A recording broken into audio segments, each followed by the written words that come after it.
En este episodio hablamos de fertilidad femenina, las hormonas implicadas, alteraciones, factores externos que influyen, detectar cómo están nuestras hormonas. Esto y más en este episodio, cuyo mecenas es Melio, un servicio de analíticas con equipo médico propio y disponible en toda España, con resultados entre 1 y 7 días y siempre comentados por un especialista. Hola, bienvenidas a este podcast. Soy Carmen Osorio, periodista, creadora del blog No Soy una Drama Mamá y autora del libro Mamá sin Dramas. Gracias por unirte a este espacio donde charlo con expertos de distintos ámbitos, desde la educación hasta la salud y el deporte.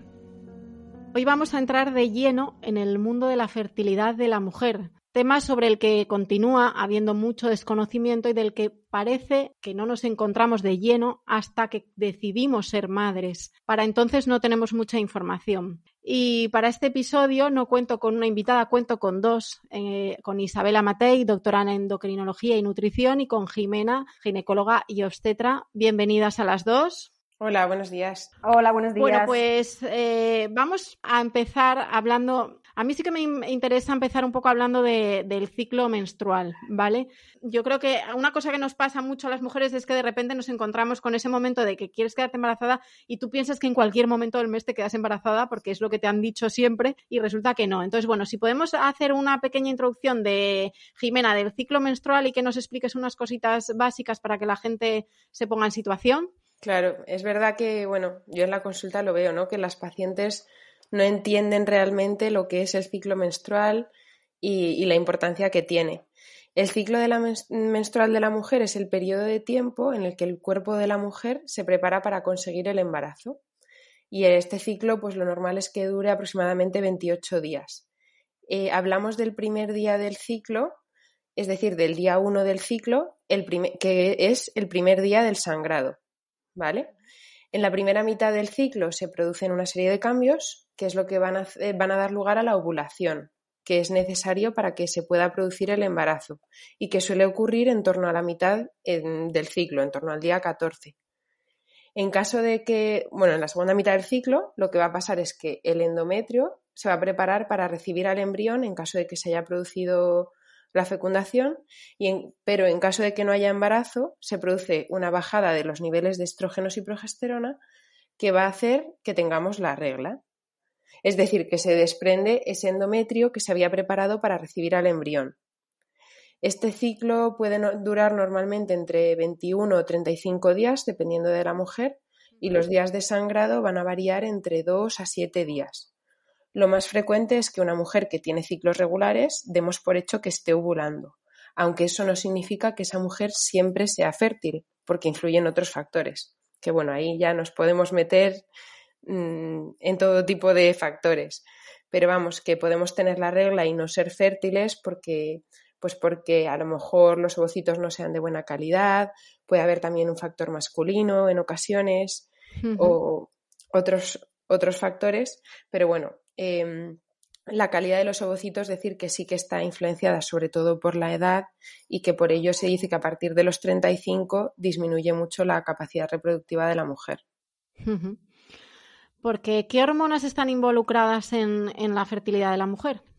Bueno, esto sí que es un tema más complejo, del que yo creo que la doctora Matei incluso también podría aportarnos cosas, porque, bueno, el ciclo hormonal femenino, en él participan sobre todo los estrógenos y la progesterona, que se producen a nivel del ovario, la hormona luteinizante y la hormona folículo-estimulante, que se producen en la hipófisis, en el cerebro, y la hormona liberadora de gonadotropinas, que está producida también por el cerebro, pero por el hipotálamo.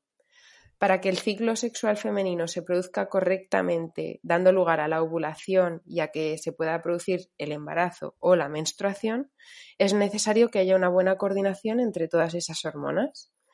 El estradiol, por ejemplo, lo vamos a ver que va aumentando sobre todo en la primera mitad del ciclo, y pues eso va a hacer que el endometrio vaya creciendo. Los estrógenos actúan sobre todo pues, a nivel del ovario, a nivel del útero y a nivel de la vagina, pero también se habla de su importancia pues, a nivel cardiovascular, esquelético, del sistema inmune, sistema nervioso. Y luego, pues, por ejemplo, la progesterona tiene mucha más importancia en la segunda mitad del ciclo, que lo que va a hacer es que ayuda a que el endometrio esté preparado para recibir a ese embrión en el caso de que se produzca un embarazo. Y bueno, nosotras, por ejemplo, en un ciclo normal también podemos notar los efectos de la progesterona, pues a lo mejor más tensión en las mamas o mayor cansancio. Eso pueden ser síntomas que nosotros pues seamos conscientes de ellos antes de la regla. Y luego, pues hablar de las otras hormonas, creo que es simplemente destacar que tiene que haber una coordinación entre todas estas hormonas para que se produzca todo correctamente. Es que es brutal todo esto que estás diciendo y claro, llegas al momento de ser madre. Es más, si no tienes ningún problema de fertilidad, es que hay cosas que no te van a sonar en la vida, realmente, Claro. ¿no? O sea, yo creo que quienes están muy familiarizadas con estos términos ya son mujeres con problemas de fertilidad que claro, por una cosa u otra, pues al final tienen que buscar toda esta información. Sí, hombre, de la hormona luteinizante sí que quería decir que de las que es un poco más rara sí que es conocida porque es la que se detecta en los test de ovulación, que es verdad que muchas mujeres que buscan embarazo y a lo mejor llevan un tiempo y no lo consiguen, pues es lo primero a lo que recurren, a los test de ovulación.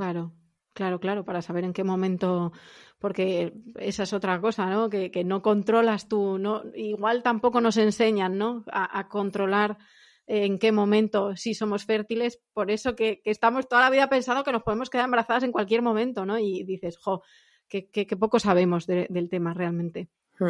Bueno, hemos hablado un poquito de las hormonas que intervienen y entonces ahora vamos a pasar a cuáles son las alteraciones hormonales, ¿no?, más frecuentes que dificulten o impiden que una mujer sea fértil.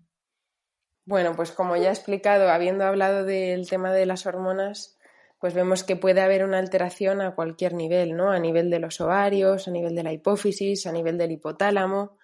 Pero bueno, estas alteraciones que podemos encontrar, pues algunas pueden ser más internas, digamos, es decir, que hay algún problema a nivel ovárico o a nivel del sistema nervioso central, y otras pueden ser desencadenadas por factores externos o ambientales, como por ejemplo pues, un trastorno de la conducta alimentaria que puede dar lugar a una alteración en la secreción de las hormonas y altera este eje, por lo que va a hacer que esas mujeres dejen de tener la regla, incluso antes de que hayan perdido todo el peso que llegan a perder.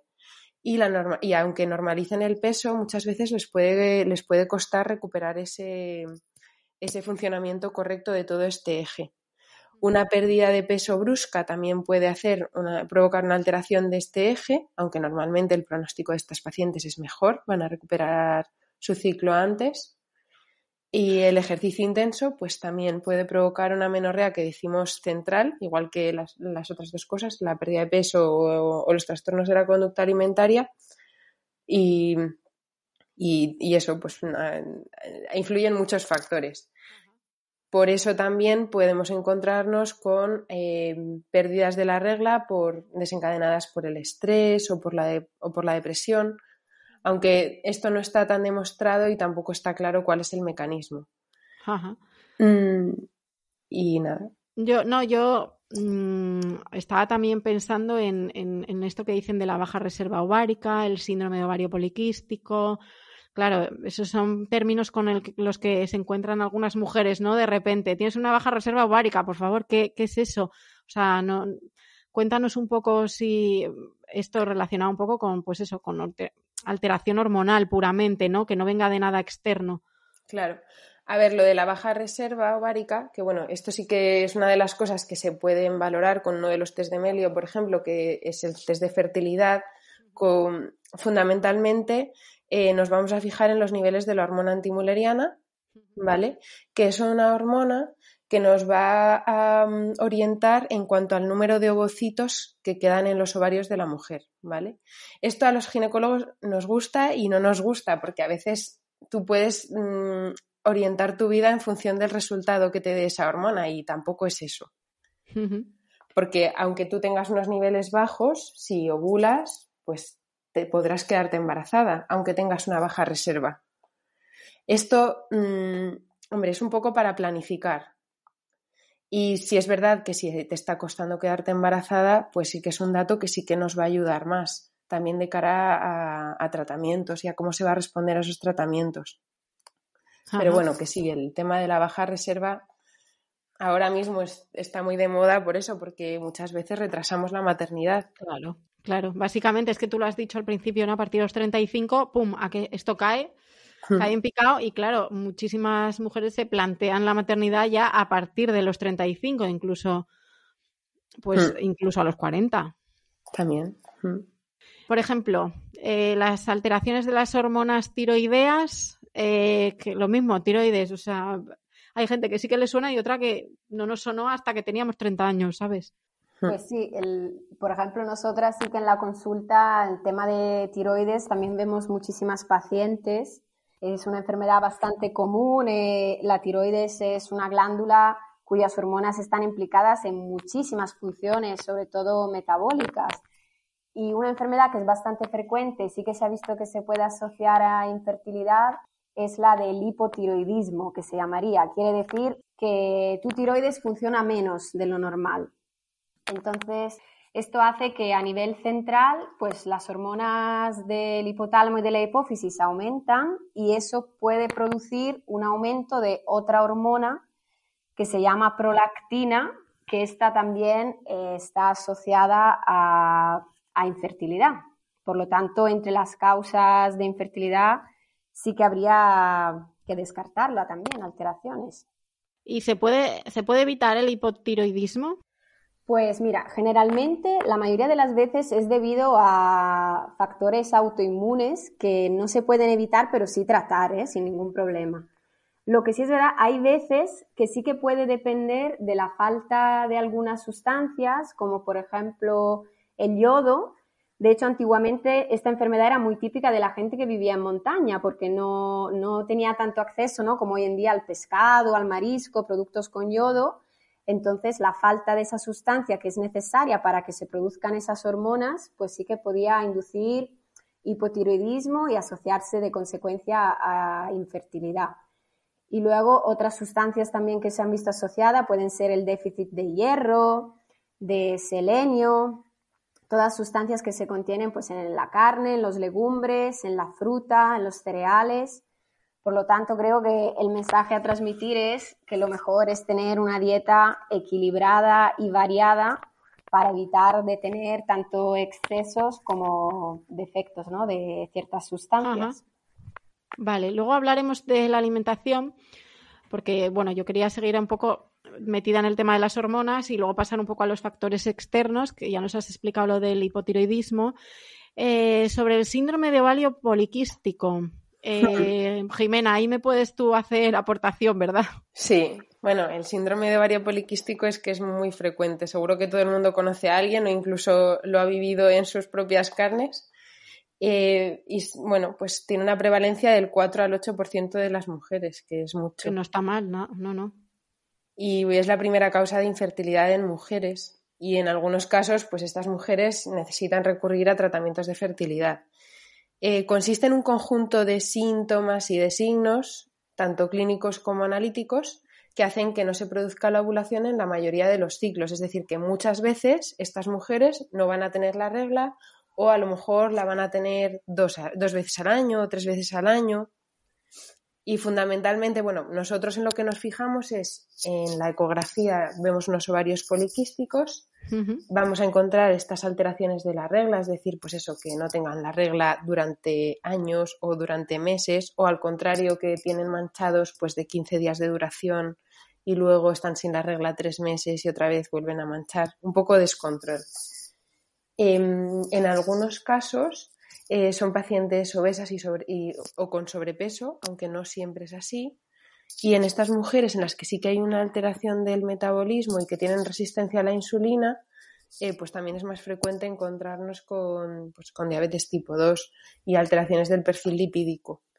En estos casos en los que el ovario poliquístico sí que está asociado a obesidad o a sobrepeso, normalmente los cambios en la dieta y en el ejercicio para conseguir un peso adecuado hacen que esas chicas o esas mujeres recuperen su función ovárica y a lo mejor sí que consigan no solamente regular los ciclos, sino que también consigan quedarse embarazadas, vamos. Por lo que, bueno, aquí destacar otra vez la importancia de la nutrición, aunque por desgracia no a todas las mujeres con ovario poliquístico les va a servir esta opción.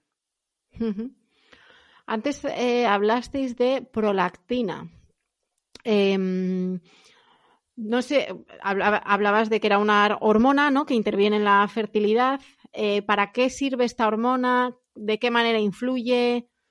No sé, Isabela, ¿no?, me puede responder quizá mejor a esta cuestión. Sí, a ver, la prolactina, como dice un poco el nombre, ¿no? Prolactina, proleche. En las mujeres, pues la principal función es justamente la de favorecer la secreción de leche por parte de la mama después de un embarazo y está estimulada principalmente por la succión. Es verdad que es una hormona también de estrés, que eso también nos enseña lo inteligente que es el cuerpo humano, porque en situaciones de mucho estrés, pues esta hormona sube y lo que puede inducir al subir es que se altere la normal producción de esas hormonas de la que nos ha hablado antes Jimena, de la FSH y LH, y por lo tanto hace que la regla sea irregular o incluso que uno tenga amenorrea, que no tenga la regla, y es una señal para el cuerpo que no está como preparado, ¿no?, para tener un embarazo cuando hay un estrés tan intenso. Y bueno, esa alteración puede ser debida, claramente siempre hay que descartar posibles causas patológicas, que esto es lo primero, pero también hay muchos factores que todos tenemos en el día a día que se podrían intentar evitar y que la pueden subir. Por ejemplo, sí, pues no sé, el sueño, por ejemplo, que mucha gente, ¿no?, hoy en día, sobre todo con el trabajo, pues te pueden faltar horas de sueño, o gente que tiene trabajos con turnos nocturnos, pues se ha visto en varios estudios, uno que se publicó recientemente en el Clinical Endocrinology, que esas mujeres tienen ciclos, como decía Jimena, más irregulares, o sea, más cortos o demasiado largos, o también asociados a temas de ansiedad, de depresión.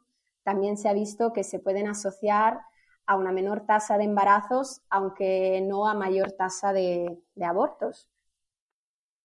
Ajá. Porque tengo aquí apuntada la palabra hiperprolactinemia. Es decir, la prolactina también puede haber, o sea, de más o de menos. Eso es.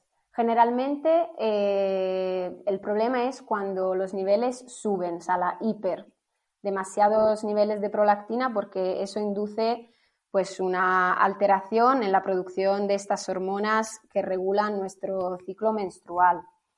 Entonces el problema es cuando hay niveles elevados y intentar evitar por lo menos las condiciones fisiológicas como pues eso, el estrés, la falta de sueño, la alteración del ritmo sueño-vigilia, o también, como decíais antes vosotros, a lo mejor en temas de alimentación también. Pero en algún caso podría tener algo que ver, o sea, que no fuera producido por un factor externo. Sí, claramente siempre hay que descartar primero condiciones patológicas, o sea, que puede ser debido a causas de una aumentada producción por una lesión central, generalmente benigna, pero sí que lo primero es descartar que no haya ninguna patología subyacente. Bueno, hemos hablado de la importancia de la alimentación, que es otra de las cosas que quizás no somos conscientes, ¿no? O sea, primero pensamos que nos podemos embarazar en cualquier momento, luego pensamos que lo que hacemos no tiene nada que ver y, sin embargo, sí, todos los hábitos, la alimentación, todo eso influye, ¿no? Entonces, bueno, me gustaría, Isabela, que tú nos contases de qué manera influye, ¿no?, en las hormonas, qué implica un aumento de peso. Sí, pues mira, la alimentación influye en muchísimos factores. A nivel de las hormonas, pues hay alimentos así específicos, que es así un dato que me parece curioso, como por ejemplo la soja, que hoy en día se ha puesto muy de moda, que comida en cantidades normales no es ningún problema, pero se vio estudiando unas ovejas que estaban en un campo con tréboles, se vio que tienen un contenido alto de unas moléculas que se llaman isoflavonas. Y esa sustancia imita nuestras hormonas femeninas, imita a los estrógenos. Entonces, si uno come muchísimas cantidades, pues también le puede alterar el ciclo menstrual y darle incluso pues aumento de la prolactina y pues, posiblemente incluso en situaciones extremas infertilidad, ¿no? También claramente, como decía antes Jimena, el tema del sobrepeso, de la obesidad, que hoy en día es cada vez más frecuente, pues también se ha visto que cuando una persona tiene obesidad, lo que puede producirse es que hay una aumentada también producción, por un lado, de las hormonas femeninas, de los estrógenos, y eso también hace que el cuerpo diga, oye, que aquí tengo estrógenos de sobra, pues no produzco ya mis hormonas normalmente, y ya se altera el ciclo menstrual. De hecho, muchas mujeres, que Jimena a lo mejor puede confirmar, pasa a veces que cuando pierden peso, aumenta muchas veces las posibilidades de embarazo y muchas se quedan embarazadas de repente. Sí. Y luego Jimena, también... que Jimena creo que quería añadir algo de eso.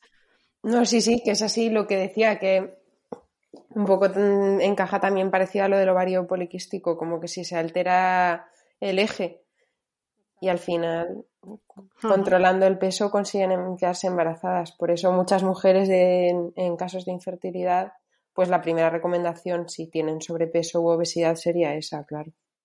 Ajá. Isabel, así sigue porque estabas con este tema y sé que hay más factores de la alimentación que inciden, claro. Sí, de hecho, en Melio, en la prueba de test de ovario poliquístico, otra cosa que se valora, porque justo se relaciona, ¿no?, también con el tema del peso, es el tema de la resistencia a la insulina. Eso quiere decir que, bueno, la insulina es una sustancia que hace que el azúcar en la sangre esté bien controlado. Entonces, de repente, en las personas obesas se crea una resistencia a esa sustancia, la insulina aumenta mucho en el cuerpo y eso se ha visto que actúa a nivel de los ovarios porque va a estimular unas celulitas del ovario que producen hormonas masculinas, andrógenos, y por lo tanto a veces se crea este desequilibrio, ¿no?, que bajan se alteran las hormonas femeninas, suben las masculinas. Y muchas veces, de hecho, esas personas, como decía Jimena, pues asocian hirsutismo, ¿no?, que tienen aumento del vello en zonas donde las mujeres solemos tener menor cantidad, como en la cara, o tienen mucho acné. Así que seguramente la alimentación es fundamental, tanto para las hormonas como para el resto de condiciones asociadas a la fertilidad. Uh-huh. Me gustaría también hablar, hemos hablado de alimentación y yo creo que ya podemos hablar un poco de factores no externos que pueden afectar a nuestra fertilidad, ¿no? Porque al fin y al cabo, pues quien tenga este problema, aparte de acudir a un especialista y estas cosas, pues claro, querrá mejorar ciertas cosas, ¿no?, que puedan estar influyendo. ¿Qué otros factores, aparte de la alimentación, que lo hemos mencionado, qué otros factores pueden afectar a la fertilidad de la mujer?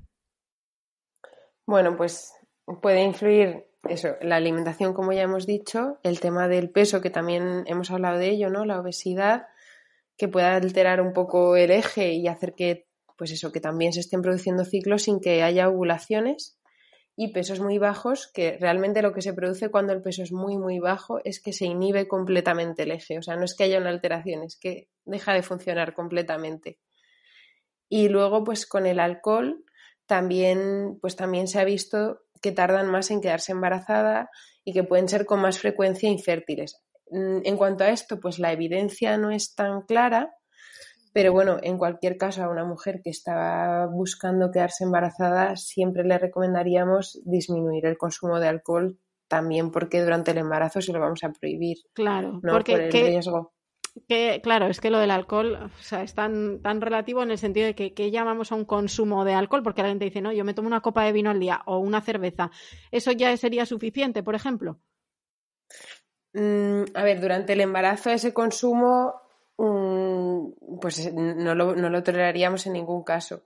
Pero es verdad que a lo mejor, pues intentando quedarte embarazada tampoco deberías. Una cosa es tomarte, pues a lo mejor una cerveza o tomarte, pues eso, una cerveza el sábado y otra el domingo y luego llevar una vida pues lo más sana posible, sin alcohol, sin tabaco, que también al final es un tóxico, que también pues eso, les cuesta más quedarse embarazadas y es verdad. ¿El tabaco influye directamente en la fertilidad de la mujer? El tabaco sí que influye directamente y de hecho sí que hay estudios que incluso en pacientes que están en tratamiento de fertilidad pues les cuesta más quedarse embarazadas.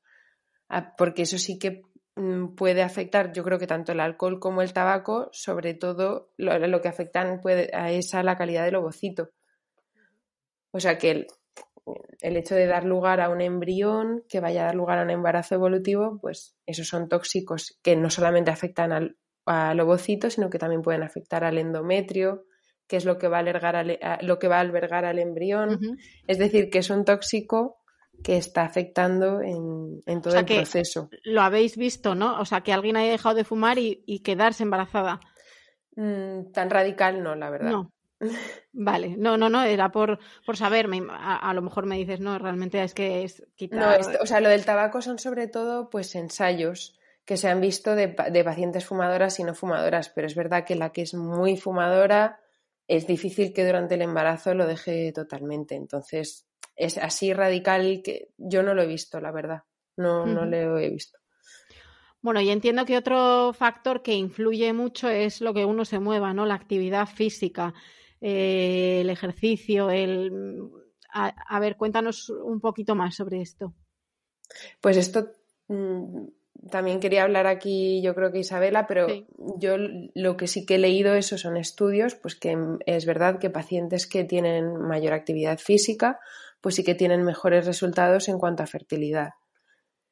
Pues nos está diciendo otra vez lo mismo, ¿no? Que intentar tener un ambiente sano, pero sin excedernos, porque también en pacientes, o sea, en personas que compiten, es decir, que hacen deporte a nivel profesional, acaban también inhibiendo el eje, pues por el estrés acaban quedándose sin reglas también, o sea que la actividad física también en su cierta medida. Claro, incluso he leído, ¿no? que afecta también a la calidad del semen, el tema del ejercicio. Eso parece, sí. Sí, y creo que también, como decías tú, Jimena, el tabaco también, ¿no? Influye en el semen, el alcohol. Claro, es que es eso, que en una consulta de fertilidad siempre hay que pensar también en la pareja, que hay mujeres que a lo mejor piensan que es solo de ellas, pero al final es fundamental estudiar a la pareja. También. Isabela, tema de consumo de testosterona, derivados, esteroides, algo que nos puedas decir aquí. Sí, pues la verdad es que cada día se ven, sobre todo en los hombres, ¿no? Utilizo de estos productos, de estas hormonas, sobre todo en muchos deportistas que a veces lo harán de forma consciente, pero seguro que otras veces también de forma inconsciente, porque utilizan muchos suplementos que se producen supuestamente adrede para los deportistas, pero que a veces no figuran en la etiqueta el contenido de estas hormonas. Entonces, ¿qué pasa? Que si el hombre toma hormonas masculinas desde fuera, pues deja de producirlo él mismo y entonces se inhibe todo el proceso de espermatogénesis, de producción de los espermatozoides y se puede quedar pues totalmente estéril. A veces claramente se puede recuperar y en la mujer también claramente el utilizo de hormonas o derivados desde fuera también puede alterar el ciclo menstrual y de hecho hay analíticas que en el estudio de perfil de hormonas femeninas en Melio y también en el de masculino pues se pueden ver, se pueden estudiar esas alteraciones y ver los niveles de testosterona y de estrógeno. Y bueno, y uno de los factores que comentamos al principio, el estrés, influye mucho, ¿no? Muchísimo. El estrés es increíble y creo que vivimos en un mundo donde el estrés nos acompaña en el día a día, que nunca nos deja. Y eso, como hemos dicho antes, tanto en las hormonas, que te sube muchas hormonas de estrés, que probablemente, pues por un factor de predisposición, como decíamos antes, ¿no? Que el cuerpo cuando está en una situación tan estresada, pues dice, esto no es el momento de que acoja yo un embarazo. O también te puede inducir claramente a quitarte el deseo sexual, a quitarte el sueño, a que tengas un estilo de vida también menos saludable, ¿no? Que tengas más propensión para comer a lo mejor algo, productos preparados, o que no tengas ganas de hacer ejercicio. O sea, todas estas cosas que hemos dicho antes, yo creo que el estrés lo aumenta en todas sus formas. Y con respecto a las hormonas, porque bueno, ya hemos hablado, pues eso, de los factores externos, lo que nosotras no podemos hacer directamente, pero claro, las hormonas ahí ya no intervenimos tanto. ¿Tenemos alguna forma de detectar cómo están las hormonas en nuestro cuerpo? Bueno, antes de todo, como decía Jimena antes, ¿no? Los signos y síntomas que uno puede tener a nivel de las hormonas, por ejemplo, si tienes el hipotiroidismo que decíamos antes, pues ¿qué puedo notar? Que de repente, sin ningún cambio en mi estilo de vida, de repente aumento de 4 o 5 kilos. Que de repente tengo mucha intolerancia al frío, que se me cae el pelo sin más de lo normal. O que tengo, por ejemplo, en el hiperandrogenismo, cuando hay ese aumento de hormonas masculinas que contábamos con el sobrepeso, con el ovario poliquístico, pues lo mismo del pelo, de aumento del vello también en zonas como en la cara, en el mentón, donde antes no tenía, a nivel entre los pechos, por ejemplo, el aumento del acné. O sea, hay muchos signos y síntomas que se pueden detectar. Y no sé si, Jimena, quieres añadir alguno en relación a lo mejor a la infertilidad. No, yo creo que eso está bien. Y bueno, que en cuanto al tema de las analíticas, yo creo que es que además a todos cada vez nos gusta más pues saber cómo estamos, de qué partimos, como que cada vez le estamos dando más importancia. Y también por el tema de eso, de retrasar la maternidad, o sea, ya saber cómo están las hormonas en nuestro cuerpo, pues porque a lo mejor tú te estás haciendo un plan de vida y bueno, saber cómo estás, si estás bien, si no lo estás. Eso es verdad. Y eso. Porque en analítica se puede ver un síndrome de ovario poliquístico, resistencia, o sea, se puede ver todo, ¿no? Realmente. A ver, se puede ver, pero también es en lo que insiste Melio, ¿no? Que no es solo la analítica, sino que también, bueno, una vez que tú pides una analítica, te hacen rellenar un cuestionario para saber un poco de qué partimos y luego ya a partir de ahí tú te haces la analítica y un médico va a ver los resultados de esa analítica asociados a tu cuestionario de salud con tus antecedentes y en función de eso pues te dará una respuesta. Y bueno, pues que también dentro de esto que en el caso de que tú sospeches que tengas algo mal o lo que sea, en cualquier caso siempre ir primero al médico y luego ya... Porque ya por dar una cifra, ¿cuánto tiempo, o sea, si tú estás buscando un embarazo y no lo consigues, ¿en cuánto tiempo crees que puedes tener algún problema hormonal? Porque dices, oye, que yo tampoco es que esté hiperestresada, qué tal, qué cual. ¿Cuánto tiempo tengo que estar buscando un embarazo para saber que hay algún problema? Pues a ver, aquí depende un poco de la edad, ¿vale? Las sociedades como que dan un rango de edad distinto un rango de tiempo distinto para las mujeres menores de 35 años y otro rango de edad para las mujeres mayores de 35. ¿Por qué? Porque al final como con la edad disminuyen tus posibilidades, pues dice, pues mejor espera menos a quedarte embarazada. Entonces, a las menores de 35 se dice que esperar un año intentando buscar embarazo y si no lo consigues ya ir a una consulta específica, pero esto partiendo de que es una mujer sana con ciclos regulares, porque claro, si tú eres una mujer que tiene 2 ciclos al año, aunque tengas 29 años, pues a lo mejor Claro.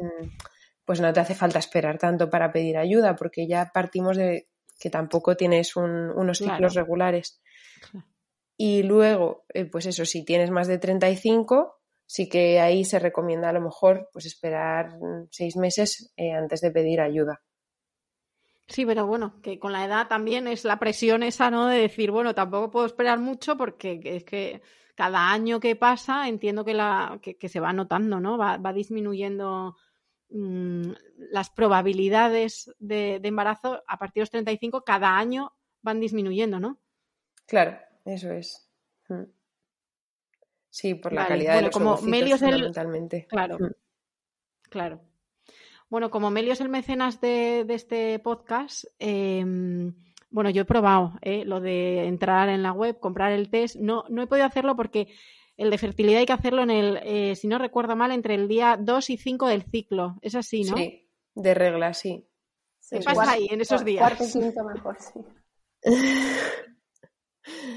A ver, eso es porque es verdad que en las pruebas analíticas de hormonas, por lo menos de las hormonas femeninas, es verdad que para el tiroides y para la prolactina el momento del ciclo te da más igual, pero para los estrógenos, la progesterona, la LH y la FSH, que sí que están incluidos tanto en el test de ovario poliquístico como en el de reserva ovárica o el estudio hormonal femenino o en el estudio de fertilidad, pues ahí sí que nos afecta mucho a los niveles de esas hormonas.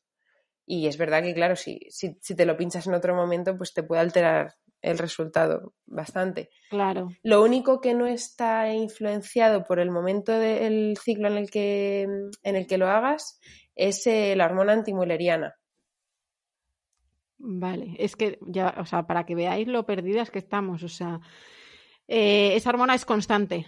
Esa hormona sí que te la puedes sacar en cualquier momento del ciclo. ¿Y qué datos te da? Esa es la que te habla de la reserva ovárica. De la reserva ovárica. Que está incluida también en varios de los test de Melio. Sí, lo vi.